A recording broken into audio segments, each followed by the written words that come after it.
Come here now, girl.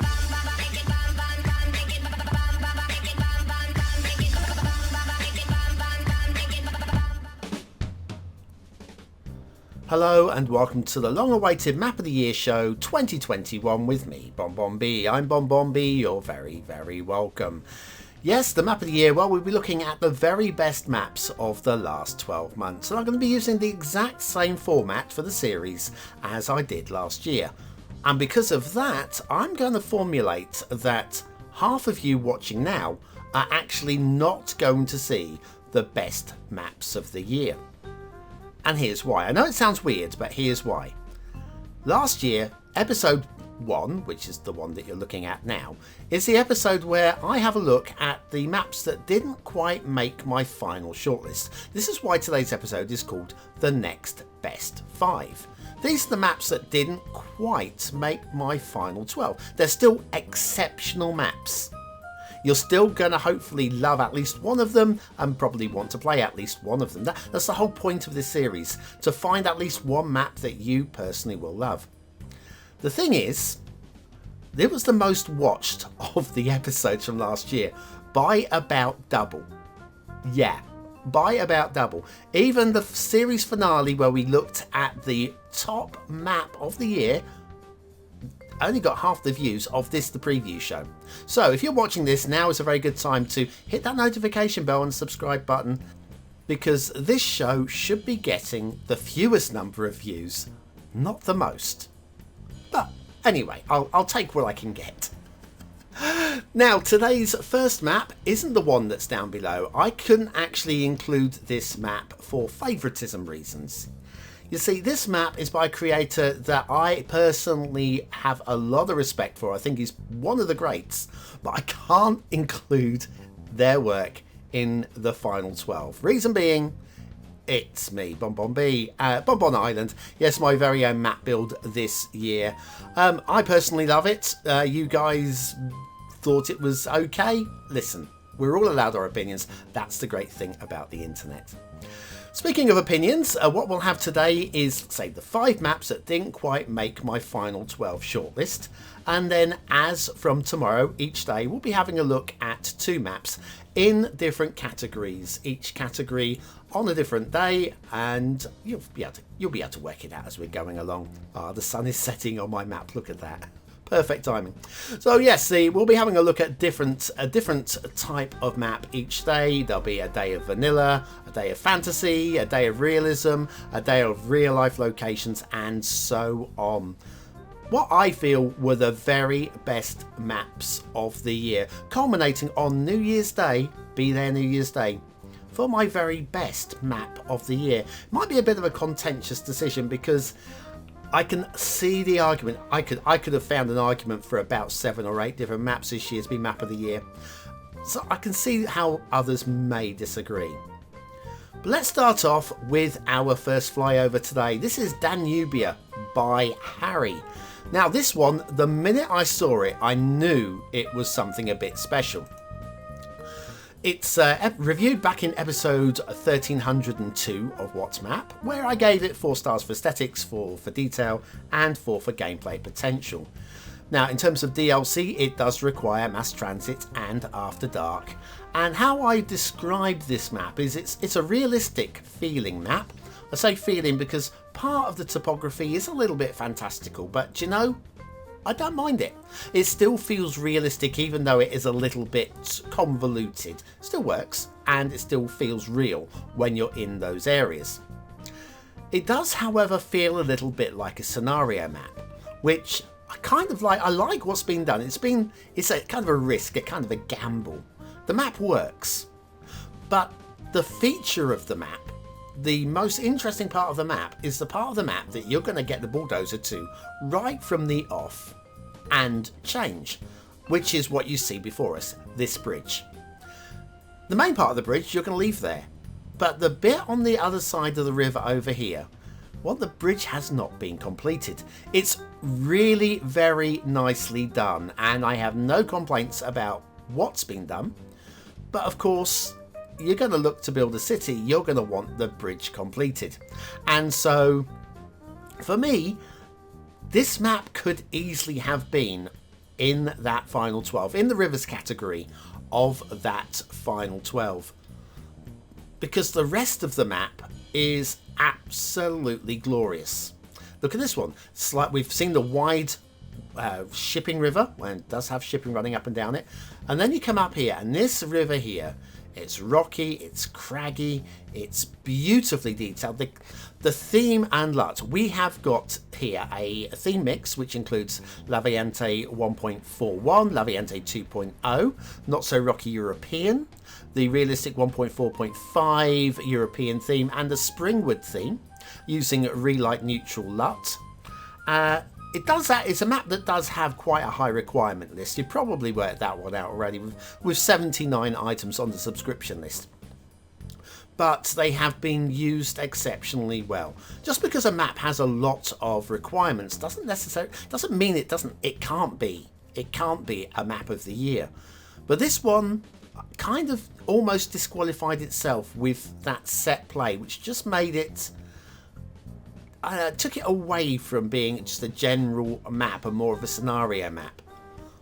That said, I think the whole thing is glorious, and it's getting seen today because the whole thing is glorious. And fixing that bridge is a quick job.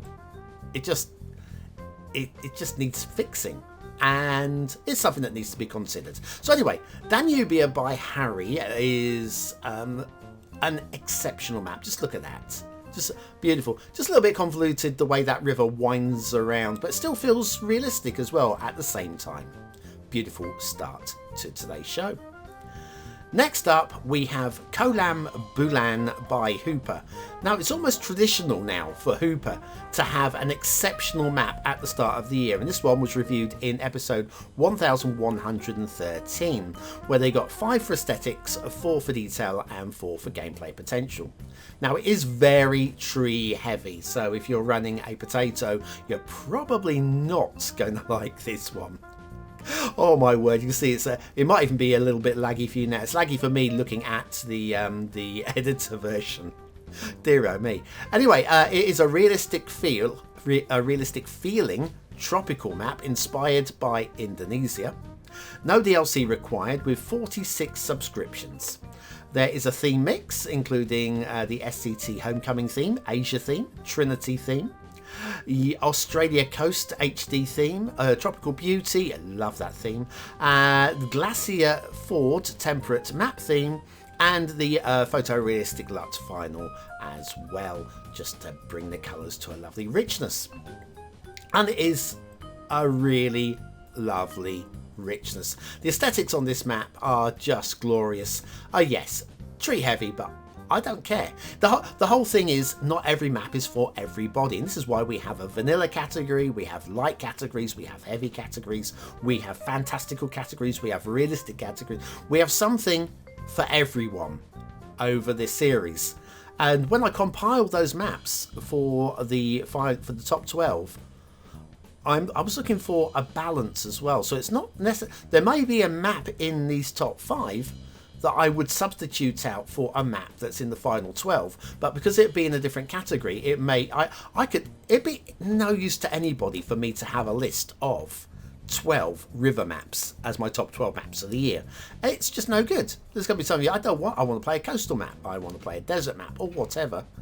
So I came up with the balance, and it meant throwing out some big names that didn't even make these final 5. Some big names that didn't make the final 5. And I can't believe that you won't be seeing their names popping up as the creators of the maps to come. Now, this map does require network extensions too. It was released long before all the discussion about the mod becoming obsolete. It still works, mostly.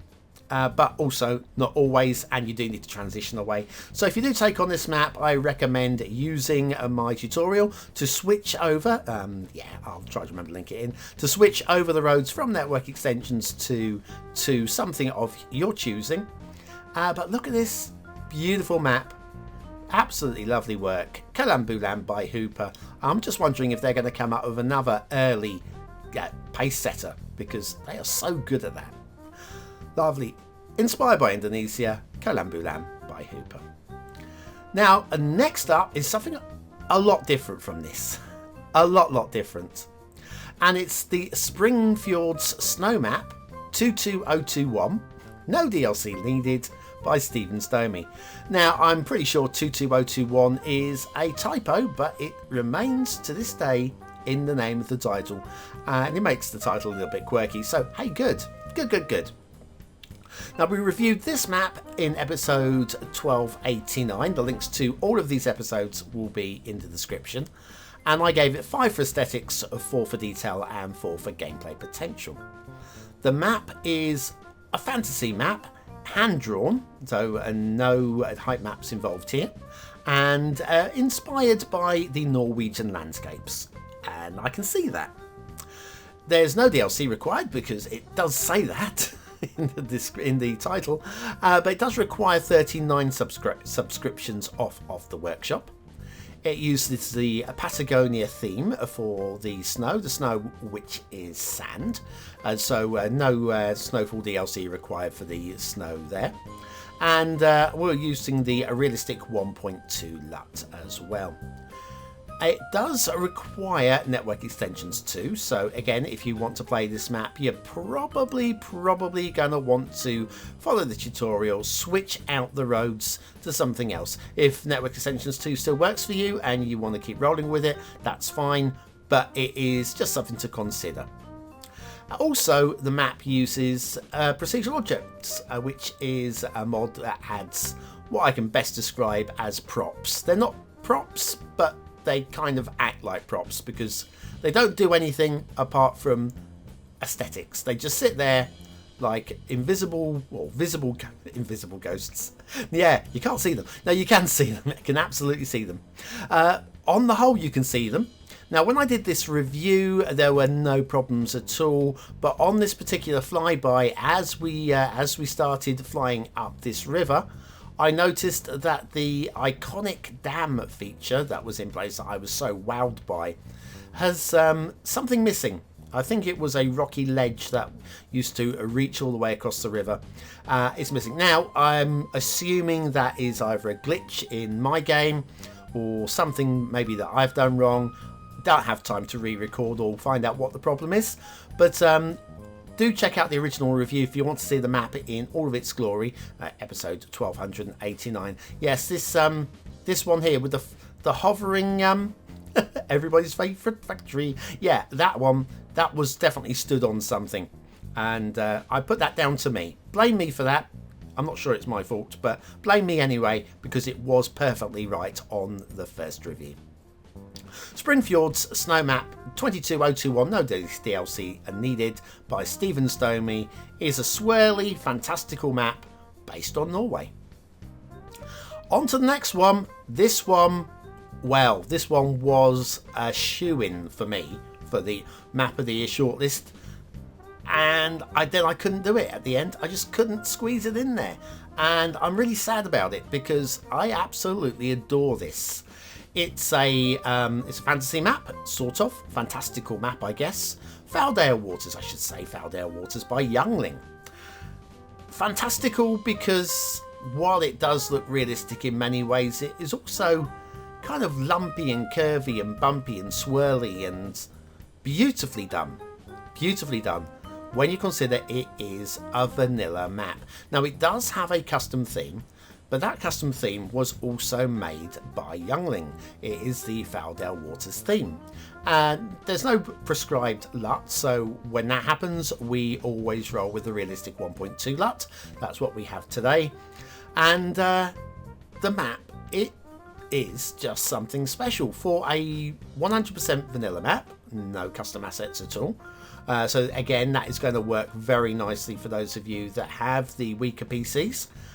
It could be a map to spike your interest. Now, I reviewed this back in episode 1350, where I gave it 4 stars for aesthetics, 4 for detail, and 5 for gameplay potential, which I think is probably the most important of all the ratings. Does it really matter if a map looks ugly if it is brilliantly playable? I don't know. Well, this map isn't ugly. It got 4 stars. That is a great score. So we're looking at an exceptional thing here. We've got, like I say, lots of the bendy roads. We've got multiple levels. We've got a big river running right the way through the middle of it, and plenty of buildable spaces. It just looks and feels right. It feels right for a lumpy map. And lumpy maps aren't always everybody's preferred. Look at this road here with the old switchbacks going up into the hills. This was great. Absolutely. I remember driving, following that one up for the first time. Getting to the top where you could build a little village or something at the top, and then it switchbacks swirly burly all the way back down the hill on the other side. I love it. Absolutely love it. And I'm gutted I couldn't find a spot for that in my final 2 on the vanilla category. It just goes to show there is some real good stuff to come. And if you're not, I keep saying, hit the subscribe button, notification bell, both of those things. Because if this didn't make the final 2, then what the heck did? Not long to wait now. Find out later this week. One more map today, and this one, well, this one again. I can't believe I couldn't find a spot for this in the final 2. It's Autum Delta by JuanmayJorge. Or George. I'm going to struggle. That's way too Spanish for my tongue there. JuanmayJorge. I'm going with that. This one, you would think, was a Dutch creator because it is a very Dutch-inspired map. It's big. It feels way bigger than many of the other maps that we've seen. It's still only 81 tiles because that's all there is. But boy does it sweep. And a lot of the map is actually below sea level. Be very careful. And don't play this with natural disasters. That's my tip of the day for that one. The map looks absolutely amazing. Reviewed it in episode 1158, where I gave it 5 stars for aesthetics, 4 for detail, and 4 for gameplay potential. It's a realistic Dutch-inspired map, which requires 29 subscriptions off of the workshop. It uses the autumn theme. I am using the realistic 1.2 LUT because nothing else has been prescribed. And it did originally require network extensions too, but having had a look at the workshop, it has been buffed out by the creator, and now it doesn't, which I think is just like the best sort of creator. One that is like caring and thinking about the people that are subscribing to their map, making sure that it is the best map. And I did see the shout outs to me. Thank you very much for that one, mate. But yeah, the shout outs to me and how it's been updated and fixed to be better than when I did the original review. So maybe it's worth watching the original review and seeing how the map compares then to now. Maybe. I don't know. It's your job, not my job. I've already done it. I've done it twice now. Anyway, yes, absolutely outstanding, exceptional, very flat map. Everything about this, though, the wetlands feel wet, the fields feel Dutch, the shape of the fields, the shape, these long, thin, spiky type fields, that it feels like the Netherlands. It is absolutely on point, and I can't believe I thought this was a shoe-in. When I saw it, the minute I saw it on the workshop and just checked it and the standards were all there, I thought this is definitely one of the top 12 of the year. There were so many that I thought were going to be in the top 12. And so many times I had to back down and go, no, there's no room. There's just no room. Anyway, Autum Delta by JuanmayJorge, that is just a striking. Oh, and it even has that ship entry thing. Okay, it's only aesthetic. That thing there, it's only aesthetic, but boy, what an addition to the map. So that's it from the next best 5. Join me tomorrow for the first 2 finalists. Those are in the Rivers category. My top 2 maps in the Rivers category tomorrow. Join me then on this channel. Hit the subscribe button right now and the notification bell and you won't miss it. Like you did last year. I don't understand. I've been BonBonB, you've been very, very welcome, and I'll see you again very, very soon. Thanks for watching.